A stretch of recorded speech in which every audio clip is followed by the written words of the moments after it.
Japanese knifesmiths put heart and soul into every blade they make. Knives made in Japan are famed worldwide for their sharpness. They are essential to Japanese cuisine. Centers of Japanese knife making arose where sword making once flourished, and traditional swordsmithing techniques are still used to make modern knives.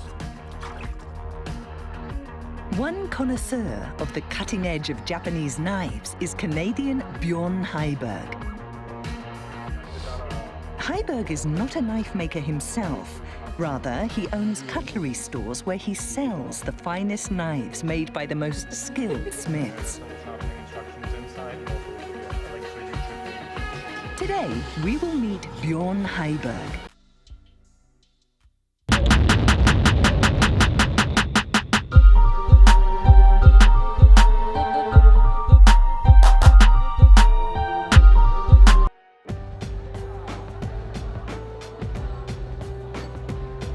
Hello, welcome to Japanology Plus. I'm Peter Barakan.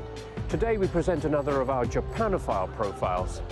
I'm in Osaka, Japan's #2 economic powerhouse, and also a city that's well known for its traditional crafts, including knife making, a subject that we've covered before on Japanology. I'll be talking today to Bjorn Heiberg, whose involvement with knife making is not as a craftsman, but as the proprietor of a shop that sells traditional Japanese knives. We'll find out how he got involved in his profession. Japanese swords are world famous for their unrivaled sharpness. During the Edo period, swordsmiths began using the techniques they had perfected for making swords to make knives. As Japan's culinary culture became more refined during this period of peace, it inspired the creation of more precise knives. Authentic Japanese knives are laboriously handcrafted by skilled artisans. The smith heats steel to more than 1000 degrees Celsius, then forms the knife shape with blows from a hammer.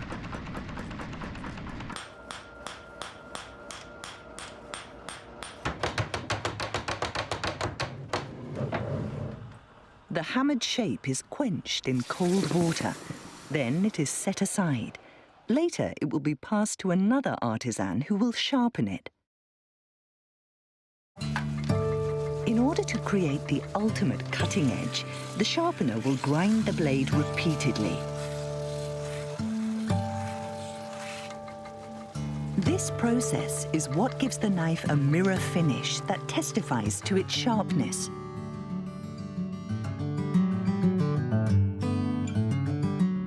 Knife making is a craft that inherits Japan's great tradition of sword making to create tools that look beautiful and slice perfectly. We're going to visit Heiberg's store in central Osaka.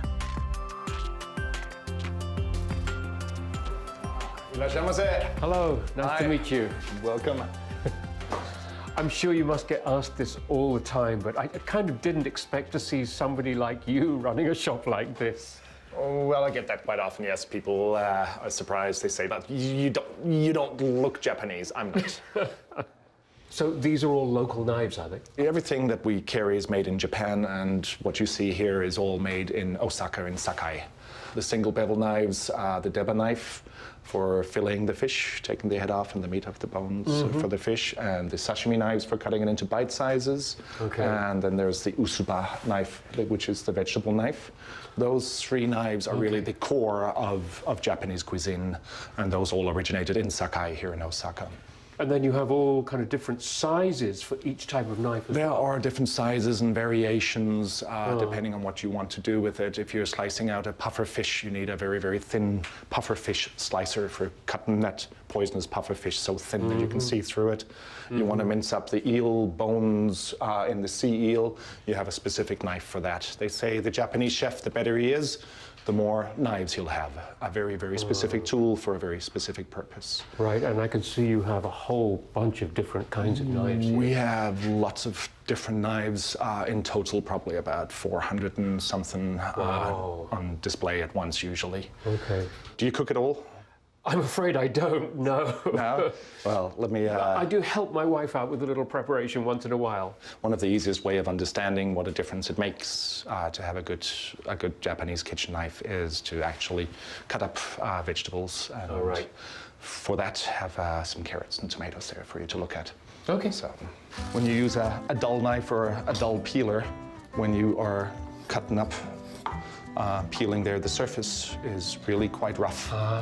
And so when you boil up the surface, it gets overcooked on the surface and it gets all mushy and loses the flavor. This one here, yeah, you can easily cut with it. But try and touch the surface that is on it. Just run your finger over the surface. Very smooth. Not really that smooth. It was very smooth to me. It's still quite rough. That's the knife from the 100-yen shop. Now, that surface there, and then cut with one of the local knives and try and feel that. Oh my God, that's a total difference. The finger just slides across. Exactly. So when you are cooking up a surface like this, it has full flavor on the surface, whereas you cook up a surface that's cut with a slightly duller knife there, gets overcooked on the surface and loses the flavor because of all those little ridges. Plus, when you're using a dull knife, the surface is larger and therefore oxidizes faster. It goes bad faster, especially for the fish. It was a huge difference 500 years ago with no refrigeration and no ice blocks for sale, and the Japanese menu was fish and vegetables only until about 150 years ago. Right. And suddenly you get longer shelf life on your fish. Everybody wanted a good knife back then, and that's where the whole focus on getting a sharper knife. Didn't bring any fish in today, but got a tomato here for cutting. Just the weight of the knife, and as you bring it through, as you'll see, you don't lose any juice on the cutting board. All the juice remains within the slice. Want to try one? Sure, why not? Okay. So we'll give you a tomato here. Okay. And try just pulling the knife through it. This one? Yes. And if you cut yourself, it's all your own fault. Okay. Right. Pulling. Okay, so Yeah. we start off with this. And pull towards yourself. That just glides. It just glides through it there. You hardly even feel that you're cutting it. If you were to try that with a really dull knife, it just won't work. You get really? tomato juice all over the place. You're going to have to stab the tomato first and then... Oh, that's right. It's not even going through. Oh, my God. But that's insane. That's a very, very dull knife, though. But those were the knives I grew up with. That's how they would cut, basically. Wow. This is an extreme example of very, very, very dull against very, very sharp. Okay, but I bet you there are thousands and thousands of people in households all over Japan using knives exactly like that. That is what surprised us a lot. When I opened up the showroom there, I was expecting, there'll be some foreigners coming in, but it was actually a lot of the Japanese that came in and was like, wow, Japanese knives are so sharp. I didn't know that. Bjorn Heiberg was born in Canada. Then, at the age of 2, his family moved to Denmark. After graduating from high school, he traveled the world and ended up in Japan at age 23. At first, he worked as a bartender and English teacher, then got a job with a trading company. He was marketing a Swiss knife sharpener and visited knife makers in Osaka to pitch the product. This is where he first encountered fine Japanese knives. Do you remember what it was that first fascinated you about Japanese knives? The first fascination was definitely the sharpness. I remember being shown how the knife could slice a piece of paper in half, like not across, but like you could actually take a shaving out of the paper without cutting through it. I thought that was amazing, and tried them out on vegetables, tomatoes and carrots at home, and went, wow, it's fantastic. Heiberg was so impressed by the sharpness of Japanese knives that he decided to open a store in Osaka in 2011. You've never looked back? Since then, no, haven't looked back, but I've had a few eye-openers along the road. Actually, what I thought was amazing was quite superficial compared to how amazing they really are. Okay, you really got into the deep end. Once you started getting deeper there, it's fascinating. Different types. The first ones I looked at for that I got to work with were mostly the ones that are sharpened from both sides on there, which are the more popular ones for the exports. You see the knives here sharpened from one side, and on the back they are actually not flat; they are concave. Ooh! So really, if you have a knife there sharpened from one side, the back side there is actually hollowed out. Oh my God, it is very slightly. There is a long air pocket the entire length of the blade, so it's only the edge that's going to touch, and it lets go. So there's no drag going through. You're not roughing up what you cut. A feature of the finest Japanese knives is that they are chisel ground, beveled on only one side of the cutting edge. In contrast, Western knives are flat ground. The blade tapers toward the edge on both sides. You can see the difference in how they cut. Here, a Japanese knife is being used to peel thin sheets from a daikon. The peel slides smoothly over the unbeveled edge of the chisel-ground knife. This keeps the cut straight and even. But because a flat-ground blade is curved on both sides, it lacks stability while cutting. The peel's thickness is uneven. Chisel-ground blades enable ingredients to be cut with great precision. They make possible the artistic presentation that is a hallmark of traditional Japanese food.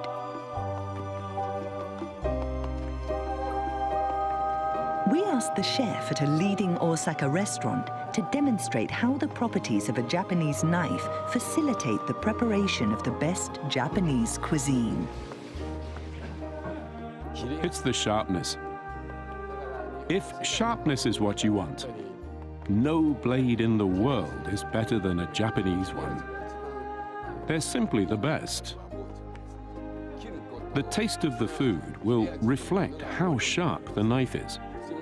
The mouthfeel is totally different when it's been cut with a Japanese knife. The surface of each piece of sashimi is incredibly smooth. Cooking Japanese cuisine without a sharp knife is unthinkable. Fundamental. Whether you're cutting sashimi or vegetables, you need the sharpest cut to get the best flavor. The knife makes or breaks the dish. Heiberg says the value of Japanese knives cannot be understated. The Japanese knives are part of the whole food culture. It is a very, very important part of it. Okay. And, so when you're eating food, which it's a very big thing in Osaka, then there's a background to it as well.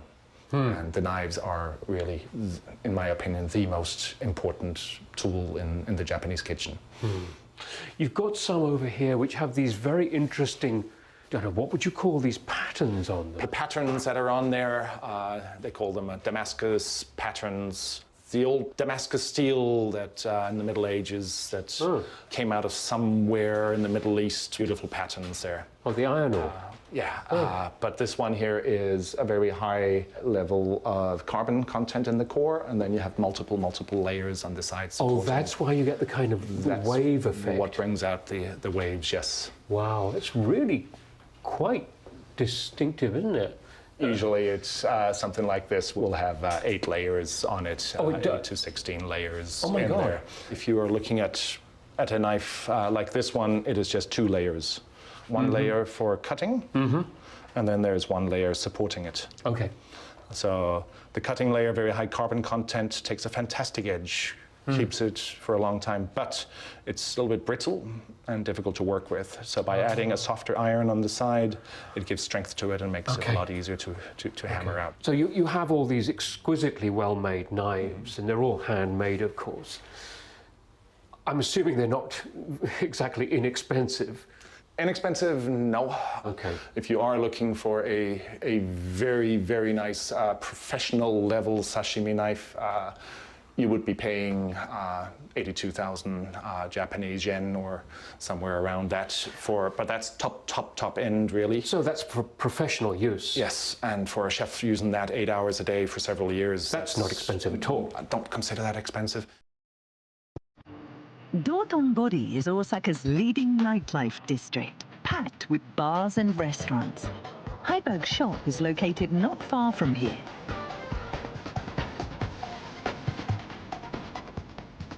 In 2016, he opened a second location, only about a minute's walk from the first.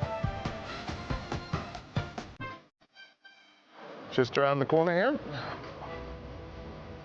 Second shop. Wow, it's a lot bigger, isn't it? Quite a bit bigger, yeah. And these are the Sakai single bevel knives we were looking at before, but okay. Not as much time gone into making them, so prices are a little bit cheaper. They are starting 5,500 yen for a fillet knife there. Well, that's a lot more reasonable, isn't it? Yeah. You have quite so many knives. We have, yes. We don't only have Osaka knives. There are many other areas. These are produced in Seki City in Gifu Prefecture, which is another famous knife manufacturing area. And we work with many different brands. Not as much as brands as with Craftsman. We have a few brands as well, but mostly we try and work as close to the craftsman as possible. By region, Seki City, Gifu Prefecture, there's Fukui Prefecture down there, Hyogo Prefecture, Kochi Prefecture. Wow. Of course, we also have a selection of sharpening stones, natural sharpening stones that are mined in the mountains around Kyoto. Wow. Where they dig them out one at a time. They get quite expensive, some of them. If you're going to sharpen your knife by yourself, do you need to be trained in the correct way to do it? We give our customers a sharpening lesson if they are interested. I would say it's probably about 80% of our customers take a quick lesson in sharpening. Because if you are investing in a good knife, you should know how to maintain it to get the full value of what you've gotten. Very happy to give you a lesson in a moment here. Okay. So, good. It's only 3 to 5 minutes usually for learning how to do it. Okay. Are you responsible for every knife that's in the shop? Every knife that is in here and every knife that leaves here in the end is my responsibility, yes. We make sure that it is actually decent quality. The things we don't like, we don't put up for sale. Okay. Heiberg does business with knife makers all around Japan. Today, he is visiting a knife-making workshop in Sakai, a part of Osaka that is a renowned center of the craft. Once known for its Japanese swords, Sakai today is a hub of the knife trade. Keiichi Fuji is a certified traditional craftsman. Heiberg is a great admirer of Fuji's superb skills and workmanship. The two men have known each other for 15 years.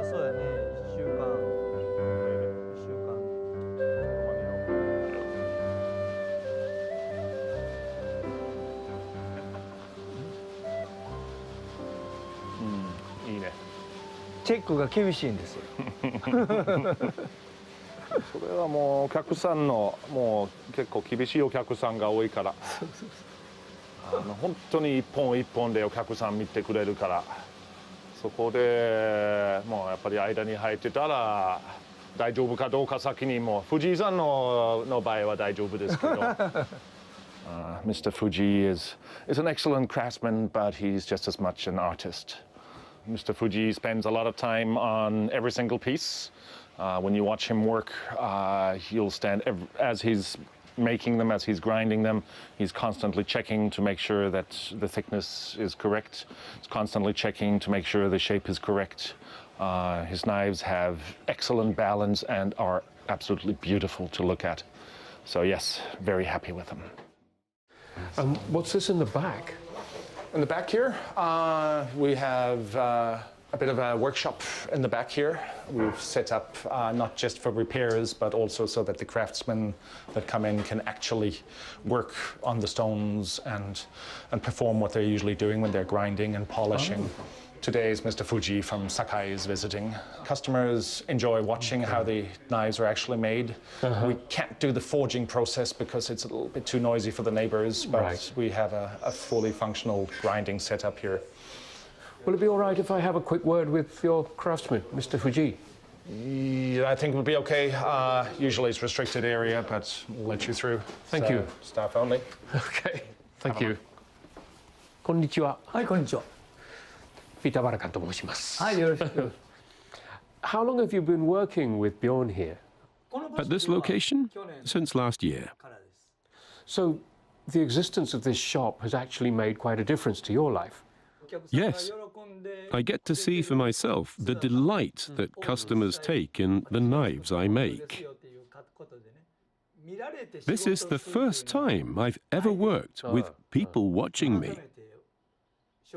Being here gives me a whole new sense of pride in my craft. And you must deal with a lot of different customers, I'm sure. Have you come across anybody like Bjorn? Never. He's revolutionizing how knives are sold. He's making the business how it should be, in my opinion. There's never been a store until now so attentive to detail. They even make sure customers can maintain their knives properly. That's why, from my perspective, he's transforming the industry. I turn 70 in June, but believe it or not, I'm making more money now than ever. I don't think many artisans as old as I am can make that claim. Not many. Ah, okay. I'm delighted. Ah. I just want to bring customers the best knives possible for as long as I can. I'm dreaming bigger than ever.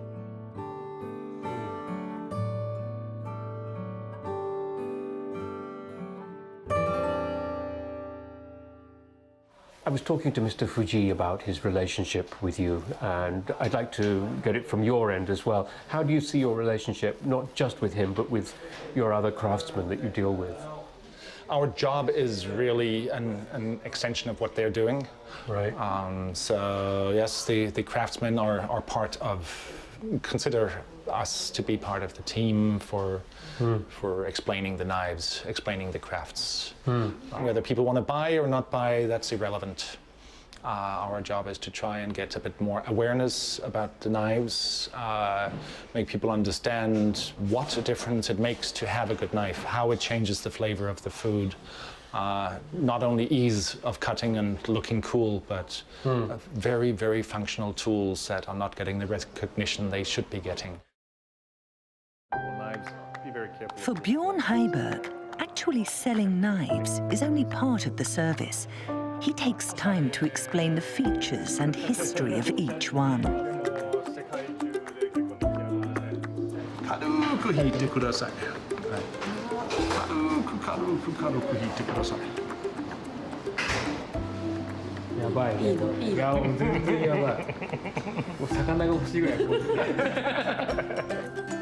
Customers from all over the world come to this store seeking the sharpest, best-cutting knives on the market. But not all of them make a purchase. Does that mean his time and effort were wasted? No. It's a very, very good customer because they were actually interested in all the knives and just stopped by to have a look.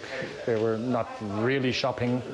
They have an interest, and if they have an interest and questions, if we can spend time and help answer some of those questions, then that is time very, very well spent. Raising people's awareness of the true quality of Japanese knives is Heiberg's top priority. So do you see yourself almost as an educational facility? Probably, yeah. That's a very good description of it. We try and educate customers to the level of the knives, which was our choice of either lowering the level of the quality to meet the customer demand, or to try and educate the customers to bring awareness and to the level of the crafts. Wow, I wish there were shops that were doing that in other fields as well. Well, I was wishing somebody would do what we're trying to do here, and we couldn't find anyone around that was doing it. So people look at me and say, like, why is a foreigner doing that in Japan? My question is, why wasn't anybody else doing it? Exactly. It was really not something we built to turn into a big business. It was more out of frustration, not having anywhere explaining, not having anywhere to be able to talk about it on the same way. Do you have an ultimate goal in what you're doing? Are you pretty close to it now? Is there something that you're aiming for that you haven't reached yet, but you're still heading towards? The goal, there wasn't really much of a goal when we started out. It was more frustration of not having a place to talk about the knives and explain them better. But in the long run, our goal is to really try and get more and more people to understand what a difference it makes to use that in your cooking. I do really enjoy good food. And I do enjoy like cutting up vegetables. Just with a sharp knife, just makes me feel relaxed when you're in the kitchen. There's no stress. And which, being in this business, would love more people around Japan as well as around the world to realize that, and more people in Japan to return to the joy of cooking in the home and not just order everything like deep frozen and microwaved it. So there are certain things that are really worth keeping, and Japanese food is definitely one of them. The last question on these Japanophile programs is always the same one. What is Japan to you? Japan to me is home. I go abroad, and it's great to be abroad, but I come home to Osaka. I was born on one continent, and born in Canada and raised in Denmark with a South African mother and grandparents in that part, but Japan is really where I feel at home. Okay, thank you very much. Thank you.